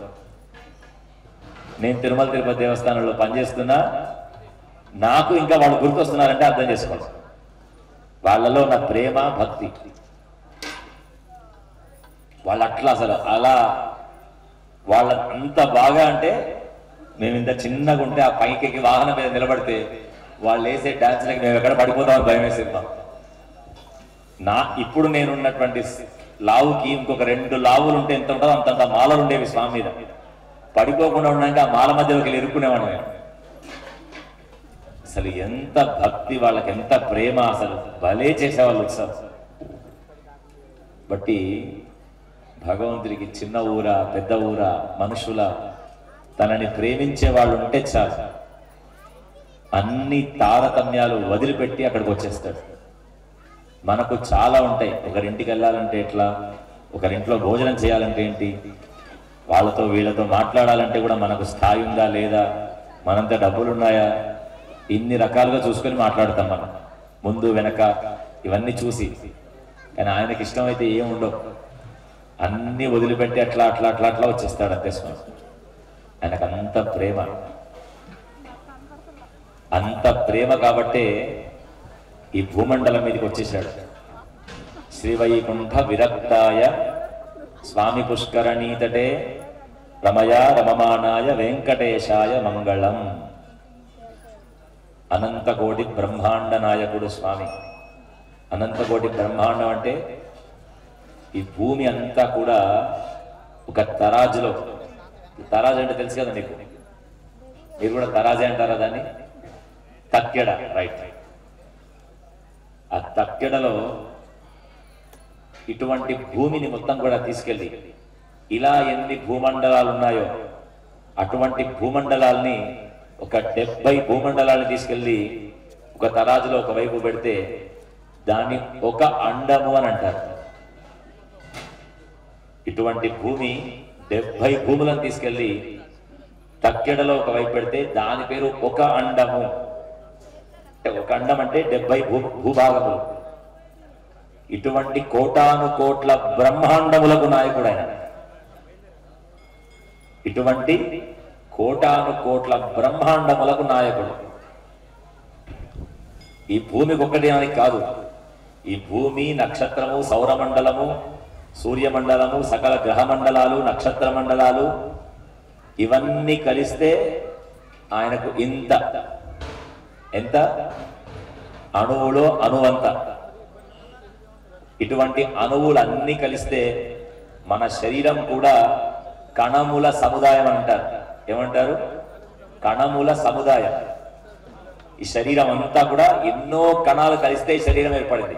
కొన్ని లక్షల లక్షల కణాలు కలిస్తే ఈ శరీరం ఏర్పడింది. అందుకని రోజు మన శరీరంలో కూడా ఎన్నో వేల కణాలు పుడుతూ ఉంటాయి, చచ్చిపోతూ ఉంటాయి. అన్ని కణములు కణములు కణములు కణములు కణములు, రేణువులు రేణువులు రేణువులు కలిగి శరీరం తయారైంది. అలానే ఈ విశ్వం అంతా కూడా ఎన్నో రేణువులు కలిసి ఒక అణువుగా తయారైంది. అంటే ఒక బియ్యపు గింజమంత తయారైంది. అది మనకు ఇంత పెద్దగా కనబడుతుంది. అది భగవంతుడి దృష్టిలో ఒక బియ్యపు గింజతో సమానం ఈ భూమంతా కూడా. ఇటువంటి అనేక కోటి బ్రహ్మాండములకు నాయకుడైనాడు స్వామి. నక్షత్ర తారాగణ మండలములన్నిటికీ కూడా నాయకుడిగా ఉన్నాడు మహానుభావుడు. మరి అటువంటి వాడికి మన మీద ఎంతో ప్రేమ కలిగి, మనతో కలిసి ఉండాలనేటువంటి కోరిక కలిగి, మిగతా యుగాలలో అటువంటి అవసరం ఆయనకి ఎక్కువగా రాలేదేమో. బాగా మిగతా యుగాలలో ఆయన కోసం వైకుంఠానికి వచ్చేటటువంటి వారి సంఖ్య ఎక్కువగా ఉండేది. ఇక్కడ బాగా పుణ్యాలు చేసేసి జ్ఞానులైపోయి, స్వామి నువ్వు తప్ప మాకేమొద్దు అనేటటువంటి కోరిక కలిగి ఆయన దగ్గరికి వెళ్ళిపోయే వాళ్ళ సంఖ్య ఎక్కువగా ఉండేది. కొంచెం కలియుగానికి వచ్చేసరికి ఉండిపోయే వాళ్ళ సంఖ్య డిమాండ్ ఎక్కువైపోయింది, వచ్చే వాళ్ళ సంఖ్య తగ్గిపోయింది. ఎక్కడికి? వైకుంఠానికి వచ్చే వాళ్ళ సంఖ్య తగ్గిపోయింది. అంతటి వాడికి మనందరి మీద బెంగ పట్టుకుంది. అయ్యయ్యో వీళ్ళెవ్వరు నా దగ్గరికి రావట్లేదే, ఇప్పుడు మనమే ఉన్నాం, 10 రోజులు ఎక్కడికన్నా వెళదామని చెప్పేసి బ్యాగు అన్ని సర్దుకొని చక్కగా బయలుదేరి వెళ్ళాం. వెళ్ళి మొత్తం తిరిగాం. ఎంత బాగున్నా, ఆ ఊర్లో ఎన్ని సుఖాలున్నా, ఎంత అందం ఉన్నా, ఎన్నున్నా మన యాత్ర పూర్తవగానే మనకేం గుర్తొస్తుంది? మన ఇల్లు గుర్తొస్తుంది. గుర్తొస్తుందా లేదా? మీరెవరు వింటున్నారా? ఇక్కడే ఉన్నారా? ఏమో మీరు ఉన్నారన్నటువంటి నమ్మకం నాకైతే కలపట్లేదు. ఉన్నారు కదా? ఉన్న వాళ్ళ చేతులు ఇవ్వండి. అమ్మాయ ఇక్కడే ఉన్నారన్నమాట. ఇదే చాలా పెద్ద మోసం ఉంటుంది మన జీవితంలో. ఎవరికి వాళ్ళు మనం పూజలో ఉన్నాం అనుకుంటాం, కానీ ఉండకుండా చేస్తాడు కలిపురుషుడు. ఇక్కడే ఉన్నట్టుగా ఉంటాం, మన మనసు అంతా టీవీ సీరియల్ చుట్టూ తిరుగుతుంటుంది ఇంట్లో. ఇదే పెద్ద మోసంగా ఉంటుంది మనం, అవునా కాదా? కాబట్టి అక్కడ ఉండదు, ఇక్కడే ఉండాలి. ఇక్కడ ఉండడం అంటే శరీరంతో కాదు, మనస్సుతో ఇక్కడ ఉండాలి. మన మనస్సు కూడా ఇక్కడే ఉండాలి, ఉంటేనే ఉన్నట్టు లెక్క. కాబట్టి 10 రోజులు అయిపోయిన తర్వాత ఏం చేయాలి? మళ్ళీ మనం మన ఇంటికి మనం వచ్చేయాలి. రాకపోతే ఎన్ని రోజులు ఉంటాం అక్కడ? 8వ రోజు అయిన తర్వాత మన ఇల్లు మనకి గుర్తు రావడం ప్రారంభమవుతుంది. ఇంకా నేను వెళ్ళిపోవాలి, మా ఊరు వెళ్ళిపోవాలి, మా ఇంటికి వెళ్ళిపోవాలనిపిస్తుంది. మరి మనందరం ఎక్కడి నుంచి వచ్చాం?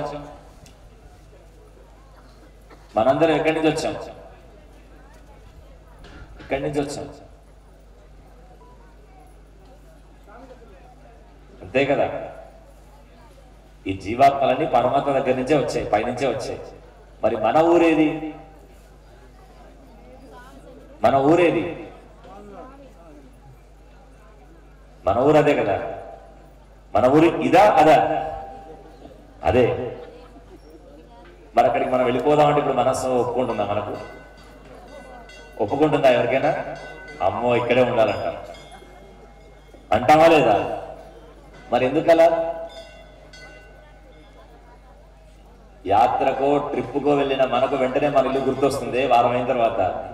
మరి మనకెందుకు గుర్తుకు రాదు మన ఇల్లు అదని, మనం అక్కడి వాళ్ళమని, మన ఊరు అక్కడని, మనది ఇదంతా కాదని మనకు అనిపించదు.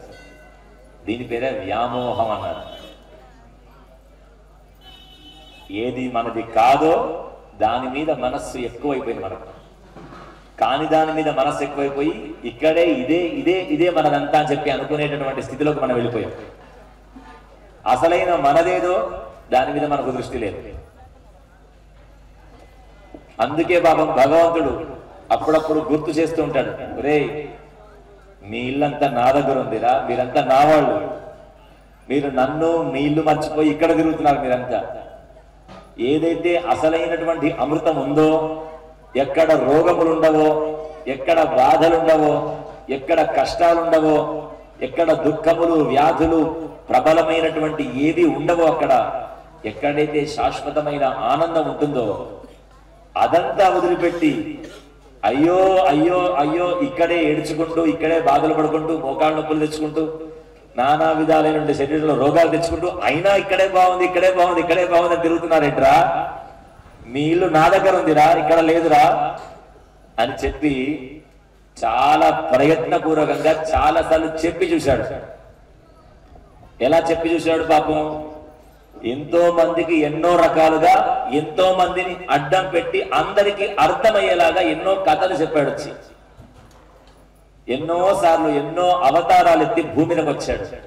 ఒరే మీరు మళ్ళీ ఏదో తిరిగి రండ్రా అని భూమి మీదకి పంపిస్తే చివరికి మీరు మీ ఇల్లు మర్చిపోయి, మీ ఆస్తులన్నీ ఇక్కడ ఉన్నాయని చెప్పి మర్చిపోయి, మీ వాడిని నేనని మర్చిపోయి, అసలు బంధువును నేనని మర్చిపోయి, మీరంతా ఇక్కడికి వచ్చి వీటి మీద వ్యామోహం పెంచుకొని ఈ కారు నాది, ఈ భూమి నాది, ఈ పిల్లలు నావి, ఇవన్నీ మీరు అనుకుంటున్నారా? ఇది కాదని పాపం చాలా సార్లు చెప్పడానికి ప్రయత్నం చేశాడు.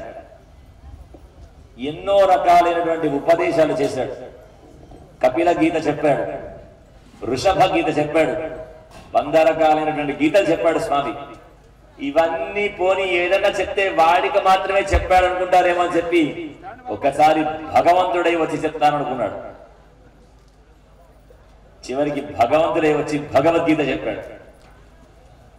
ఎవరికి చెప్పాడు? అర్జునుడిని అడ్డం పెట్టుకొని లోకానికి చెప్పాడు. ఎంతో అద్భుతంగా చెప్పాడు. అన్ని చెప్పినా విన్నవాడే మర్చిపోయాడు. ఎవరు? అర్జునుడు కూడా మర్చిపోయాడు. మనమెంత మళ్ళీ మర్చిపోయి రాముడు వచ్చి ఏమి చేశాను, రాముడు వచ్చి రావణుని చంపాను, కృష్ణుడు వచ్చి ఏమి చేశాను, కృష్ణుడు వచ్చి కంసుడిని చంపాను.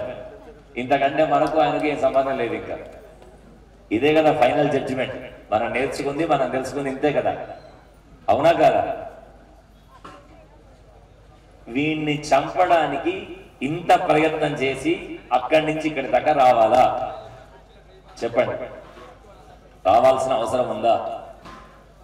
భగవంతుడికి ఒక రాక్షస సంహారమే గనక ప్రయోజనమైతే, రాక్షసుడిని చంపడం కోసమే ఈ అవతారం అయితే, నిజంగా ఇంత పెద్ద సృష్టి, ఈ భూభాండములు బ్రహ్మాండములు తరాజులో వేస్తే బియ్యపు గింజతో సమానమైనటువంటి ఈ లోకములన్నీ కూడా తరాజులో వేస్తే ఆయన దృష్టిలో ఒక బియ్యపు గింజ అంటే, ఒక బియ్యపు గింజ ఈ సమస్త విశ్వమే అయితే, ఆ బియ్యపు గింజలో మన భూమి ఎంత? ఈ భూమిలో ఎన్ని వందల దేశాలు, ఎన్ని వేల రాష్ట్రాలు, ఎన్ని లక్షల గ్రామాలు, అందులో ఎన్ని కోట్ల ప్రజలు, అందులో ఒక రాక్షసుడి కోసం వాడి మీద యుద్ధం చేయడానికి అంత పెద్ద వైకుంఠాన్ని వదిలిపెట్టి తనకంత సామర్థ్యం ఉన్నప్పటికీ కూడా వాడినొక్కడిని చంపడానికి భూమి మీదకి రావాల్సిన అవసరం ఆయనకు ఉన్నదా? ఉంటదా? అక్కడ కూర్చొని చక్రవర్తి చావడు ఇక్కడ, అవునా కదా? ఇప్పుడు మనం వాడి చేత సృష్టింపబడిన మనకే 100 తెలివితేటలు ఉంటే, మనని సృష్టించిన వాడికి ఎన్ని తెలివితేటలు ఉండాలి? మనకి ఎన్ని తెలివితేటలు ఉంటాయో, ఈ తెలివితేటల వల్ల ఎంత మంచి చేస్తారో, ఎన్ని ప్రమాదాలు చేస్తారో ఊహించి సృష్టించిన వాడికి. అందుకే చెప్పాడు హిరణ్యకశిపుడు ప్రాణం చావు లేకుండా ఎన్ని వందల కోరికలు కోరుకుంటే అన్ని కోరికలను సంతృప్తి పరచి బయటకు వచ్చి చెప్పాడా లేదా? చేశాడా లేదా? ఉదయం వద్దు, మధ్యాహ్నం వద్దు, సాయంత్రం వద్దు, నాకు చావు అన్నాడు. సరే అన్నాడు. రాత్రి లేదు, పగలు లేదు, సరే అన్నాడు. ప్రాణం ఉన్న వస్తువులు వద్దు, ప్రాణం లేని వస్తువులు వద్దన్నాడు. సరే అన్నాడు. ఇంకా ఇంటి బయట వద్దు, ఇంటి లోపల వద్దన్నాడు. సరే అన్నాడు. మనుషులతో గాని జంతువులతో కావద్దన్నాడు. సరే అన్నాడు.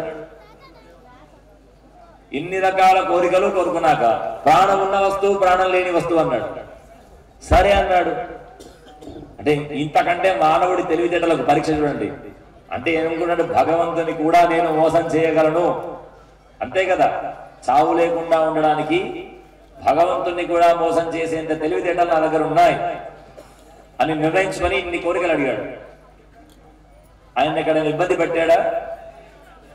ఆయన అడిగిన వరాలన్నీ సంతృప్తి పరిచాడు. ఉదయము కాదు, రాత్రి కాదు, చలో సంధ్య వేళ సూర్యుడు సగం లోపల ఉన్నాడు, సగం బయట ఉన్నాడు. ఇంటి బయట కాదు, ఇంటి లోపల కాదు, గడప మీద కూర్చున్నాడు. నరుడు కాదు, జంతువు కాదు అన్నాడు. పైన సింహము, కింద పురుషుడు వేసుకున్నాడు. ప్రాణం ఉన్న వస్తువు కాదు, ప్రాణం లేని వస్తువు కాదు. మీ శరీరంలో ఎక్కడ ముట్టుకున్నా స్పర్శ తెలుస్తుంది. గిచ్చితే నొప్పి వస్తుంది, జుట్టు లాగినా నొప్పి వస్తుంది, కానీ గోరు తీసేస్తే నొప్పి వస్తుందా మీకు? ఇది మరి ప్రాణం ఉందా, ప్రాణం లేదా? దీనికి ఇది ఇక్కడ ఉంటే పెరుగుతుంది, తీసినప్పుడు మనకేమీ బాధపడదు. ఇది ప్రాణం ఉన్న వస్తువు కాదు, ప్రాణం లేని వస్తువు కాదు. ఆ నఖాల్ని ఆయుధాలుగా చేసుకున్నాడు, వచ్చి సంహారం చేశాడు. నువ్వెంత ఆలోచిస్తే నీకంటే 100 రెట్లు ముందుండేటది ఆయన తెలివితేటలు. అంత తెలివి ఉన్నటువంటి వాడు ఆయన. ఆయనని మోసం చేద్దామని ప్రయత్నం చేయడమే అది జరిగే పనే. మరి ఎందుకు వచ్చాడు భూమి మీదకి? ఈ రాక్షస సంహారమే పరమ ప్రయోజనమా ఆయన అవతారానికి? ఏనాటికి కాదు, ఏనాటికి కాదు. ఆయన మనందరికీ కూడా ధర్మ మార్గాన్ని నేర్పడానికి, సత్య మార్గమును బోధించడానికి, ఏది శాశ్వతమైనటువంటి ధర్మమో దాన్ని నేర్పడానికి మాత్రమే భూమి మీదకి వచ్చింది. వచ్చి మనకు నేర్పడానికి ప్రయత్నం చేశాడు. ఎవరు తన కోసం జపం చేశారో, ఎవరు తన కోసం తాపత్రయపడ్డారో వాళ్లను నేనెట్లా అనుగ్రహిస్తాను అనే విధానాన్ని రామాయణ వ్యక్తి మనందరికీ చూపించాడు. అవునా కాదా? ప్రతి ఒక్క మహర్షి యొక్క ఆశ్రమానికి తానే నడుచుకుంటూ వెళ్ళాడు. భగవంతుడు వచ్చాడు అన్నది మనం పరిగెత్తుకుంటూ వస్తామా లేదా? ఇవాళ ఇక్కడ కళ్యాణం జరుగుతుంది అని మీ అందరికీ తెలియగానే మీరందరూ పరిగెత్తుకుంటూ వచ్చారు కదా. అబ్బా స్వామి ఇవాళ మా కోసం మమ్మల్ని అందరినీ కూడా అనుగ్రహించడానికి ఒక విగ్రహ సౌందర్యాన్ని పొంది మా ఊరు వచ్చి మనందరినీ చూడడానికి ఒక సాధనం కావాలి కాబట్టి ఆయన ఒక స్వరూపాన్ని ధరించి మన ఇంటికి వచ్చి ఆయన అభిషేకం ద్వారా కళ్యాణం ద్వారా మమ్మల్ని అనుగ్రహించబోతున్నాడు. ఇందులో మేముండాలి, ఆ చల్లని చూపులు మా మీద పడాలి అని ప్రయత్నపూర్వకంగా ఇక్కడ దాకా వచ్చాం. మనందరం కూడా వచ్చామా లేదా? కానీ భగవంతుడు రామావతారాన్ని ఎత్తి పిలవకున్నా తనకు తెలిసినంత మాత్రం చేత కొన్ని ఆశ్రమాల దగ్గరికి నడుచుకుంటూ వెళ్ళాడు. ఆయనే వెళ్ళాడు. మనం వెళ్తామా ఎవరు పిలవకుండా? కానీ ఆయన వెళ్ళాడు. వెళ్ళి ఎక్కడెక్కడ ఎంతమంది మహర్షులు ఆయన కోసం తపస్సు చేశారు. తపస్సు చేసిన ప్రతి ఒక్కరి దగ్గరికి కూడా తానే నడుచుకుంటూ వచ్చాడు. ఆయనే కావాలని అనుకున్నటువంటి వారందరి దగ్గరికి ఎవరు వచ్చారు? ఆయనే వచ్చాడు. వచ్చి ఆశ్రమం బయట నిలబడి, నేను వచ్చాను, నన్ను లోపలికి రమ్మంటారా, నేను ఇట్లా వచ్చి నిలబడ్డానని చెప్పండి అని కబురు పంపాడు రామచంద్రుడు. శరభంగం, సుతీక్ష్ణంచ, అగస్త్యంచ, ఇంతమంది ఆశ్రమాల దగ్గరికి వెళ్ళాడు ఆయన. శరభంగ మహర్షి ఆశ్రమానికి వెళ్ళాడు, సుతీక్ష్ణుడి యొక్క ఆశ్రమానికి వెళ్ళాడు, అగస్త్యుడి యొక్క ఆశ్రమానికి వెళ్ళాడు. ఓహో, ఎంతమంది మహర్షుల దగ్గరికి వెళ్ళాడు ఆయన. ఆయన అవతార ప్రయోజనం వీళ్ళందరినీ శరీరంతో ఉన్నప్పుడు కలుసుకోవడం, కలిసి మనందరికీ చెప్పడం, ఎవరు నన్ను కావాలని కోరుకుంటున్నారో మీరు కేవలం ప్రయత్నం చేస్తే నేనే మీ దగ్గరికి వస్తాను. ఏం చెప్పాడు స్వామి? నన్ను కావాలనుకుంటే చాలు, మనస్సులో నా మీద మీరు భావన పెట్టుకుంటే చాలు, స్వామి నువ్వు తప్ప మాకెవరు ఉన్నారని అనుకుంటే చాలు, ఒక్కసారి మమ్మల్ని కూడా అనుగ్రహించవయా అని ప్రేమతో పిలిస్తే చాలు, ఆ పిలిచిన ప్రేమకు కట్టుబడి నేనే వస్తాను మీ దగ్గరికి అని చెప్పాడు. ఆ చెప్పినందుకే ఇన్ని అవతారాలలో ఇంతమంది దగ్గరికి వచ్చి ఇంతమందితో, ఒకరితో తల్లితో సంబంధం పెట్టుకున్నాడు, ఒకరిని స్నేహితులు అన్నాడు, ఒకరిని అన్నదమ్ములు అన్నాడు, ఒకరిని తన వాళ్ళని చెప్పుకున్నాడు. ఇలా అందరితో అన్ని రకాల సంబంధాన్ని పెట్టుకొని అందరి వాడిగా మణిగాడు స్వామి. రేపల్లెలో పుట్టాడు, గోకులంలో పుట్టాడు, ఆ పిల్లలతో ఆడుకున్నాడు, తల్లి దగ్గర దెబ్బలు తిన్నాడా లేదా? పడుకొని వీపు మీద పోత పోగు వచ్చింది. పడుకో, చిన్నపిల్లలు పడుకోకపోతే ఏం చేస్తారు? బోర్లా పడుకోబెట్టి డబ్బా కొడతారు వీపు మీద. కృష్ణ పరమాత్మ ఆ దెబ్బలు కూడా తిన్నాడు, ఎంతో ఆనందాన్ని పొందాడు, తన స్నేహితులతో కలిసి ఆడుకున్నాడు. ఎందుకోసం ఇదంతా? ఎక్కడ స్వచ్ఛమైనటువంటి కల్మషం లేనటువంటి ప్రేమ ఎక్కడ ఉందో అక్కడికి వస్తున్నాడు. ఆయనను పొందే మార్గాలు మనందరికీ చెప్పాడు. ఇలాంటి లక్షణాలు ఉంటే నేనే మీ అందరి దగ్గరికి వస్తానని చెప్పాడు. బట్ ఇలా వచ్చాడు. ఇలా ఎన్నో అవతారాల్లో వచ్చాడు. వచ్చి వాళ్ళందరితో కలిసి ఉండి ఎప్పటికీ ధర్మం తప్పకుండా బ్రతకడం ఎట్లో, ఏముందిలే నువ్వు దేవుడు కాబట్టి ఎన్నైనా చెప్తావు అని మనం ఎక్కడైనా అంటామేమోనని ఆచరించి చూపించాడా లేదా? ఎన్ని కష్టాలు పడ్డాడు రామచంద్రుడు. మనుష్య జీవితం అంటే ఎట్లా ఉంటుందో మనందరికీ ఆయన ఆచరించి చూపించాడు స్వామి. అంత కష్టం మనం పడగలమా? మన వల్ల కాదు. 14 ఏళ్ళు తిండి ఆహారములు లేకుండా మనం ఎక్కడికన్నా వెళితేనే ముందు రోజే టికెట్లు బుక్ చేసుకొని రేపటికి వండుకోవాల్సిన సామాగ్రి కూడా బ్యాగులో ప్యాక్ చేసుకొని అక్కడ చలి పెడితే దుప్పట్లు ముందే పెట్టుకొని అక్కడికి వెళ్తే కూడా మళ్ళీ ఒళ్ళంతా శుభ్రం ఉండడానికి సబ్బులు పేస్ట్ అన్ని లోపల పెట్టుకొని ఇన్ని రకాలుగా బయలుదేరుతామే.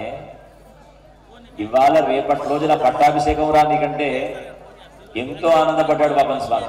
ఆనందపడ్డాడు పడలేదు. ఎవరైనా అనుకుంటారు పట్టాభిషేకానికి సిద్ధమయ్యాడు. పట్టాభిషేకానికి కాసేపటి ముందు నీకు పట్టాభిషేకం లేదు, నువ్వు అడవికి వెళ్ళిపో అన్నాడు. అప్పుడు ఎట్లా ఉన్నాడో ఇప్పుడు అట్లానే ఉన్నాడు. అంతే అందంగా నవ్వుకుంటూ అడవికి వెళ్ళిపోయాడు. మరి అడవికి వెళ్ళేటప్పుడు మళ్ళాగా మరి నాన్నగారు నాడు అడవికి వెళ్ళమంటున్నారు, నా భోజనం ఎట్లా, నేను ఉండడానికి వసతి ఎట్లా, ఇవన్నీ అడిగాడు ఆయన. అడవిలో జంతుజాలములన్నీ ఎట్లా ఉంటాయో నువ్వు కూడా అట్లా ఉండవనే కదా అర్థం. ఏ సామాగ్రి పట్టుకెళ్ళలేదు, ఏది తీసుకెళ్ళలేదు, అలా వెళ్ళిపోయాడు. ఇంత కష్టం ఎవరికి వస్తుందండి? ఒక్క పూట రాత్రి ఒంటరిగా నడుచుకుంటూ రావడమే కాస్త భయం వేస్తుంది. ఎవడేం చేస్తాడు? 14 ఏళ్ళు అరణ్యంలో తిరిగి భార్యని రక్షించుకోవాలి. ఎన్ని బాధలు పాపం, అన్ని బాధలు పడ్డాడు. ఎక్కడా మళ్ళీ ధర్మం తప్పలేదు. మళ్ళీ మధ్యలో తమ్ముడు వచ్చేసి అన్నయ్య నీ రాజ్యం నువ్వు తీసుకుంటే తీసుకుంటాను అనలేదు. నాన్నగారి మాట నిలబెడతానన్నాడంతే. ఎన్ని రకాల వ్యామోహాలు వచ్చినా ఎక్కడ లొంగలేదు స్వామి. అలా ఎంతో ఆదర్శప్రాయమైనటువంటి అవతారాన్ని గడిపాడు రామావతారంలో. అలానే కృష్ణావతారాన్ని ధరించి తన యందు ప్రేమ కలిగినటువంటి వాళ్ళందరి కోసం కలిసి అందరితో కలిసి తనలో అందరిలో ఒకడిలాగా జీవించి భగవంతుడంటే ఏమిటో కృష్ణావతారంలో మొత్తం చూపించాడు. రామావతారంలో మనుష్యుడంటే ఏమిటో చూపించాడు. ఎక్కడ భగవంతుడి లీలలు రామావతారంలో చేయలేదు. చేశాడా? ఎక్కడ కనబడవు మీకు. రావణ సంహారం అయిపోయేంత వరకు ఎక్కడా కనబడవు మీకు. సాధారణ మనిషి ఎట్లా బాధపడతాడో, ఎలా సహాయం కోరుకుంటాడో, ఎలా ఆనందపడతాడో, ఏం చెయ్యాలో అన్నీ కూడా రామావతారంలో కనబడతాయి. కానీ కృష్ణావతారం అలా కాదు. పుట్టగానే శంఖచక్రాలు పెట్టుకొని కనబడ్డాడు తల్లికి. పిల్లాడు పుట్టగానే ఎవరైనా అని చెప్పి చూస్తుండగానే శంఖచక్రాలు పట్టుకొని నేనే విష్ణుమూర్తిని కనబడ్డాడు. పాకలేడు, నడవలేడు. అటువంటి పిల్లాడు పూతన సంహారం చేశాడు. శకటాసురుని బంధించాడు. ఎంతో మంది రాక్షసులని తను లేచి నడవలేని పరిస్థితిలో ఉన్నప్పుడే చేశాడు. 5 ఏళ్ల పిల్లవాడు ఒక చిటికన వేలు మీద గోవర్ధన పర్వతాన్ని కొన్ని రోజుల పాటు ఎత్తి పట్టుకున్నాడు. ఇది జరిగే విషయమా? మరి ఇది భగవంతుడు కాదు. అనుక్షణం నేను భగవంతుని చూపించాడు. అటువంటి వాడి పాదపద్మాలు పట్టుకోవాలి. ఎన్నో రకాలైన లీలలు చేశాడు స్వామి.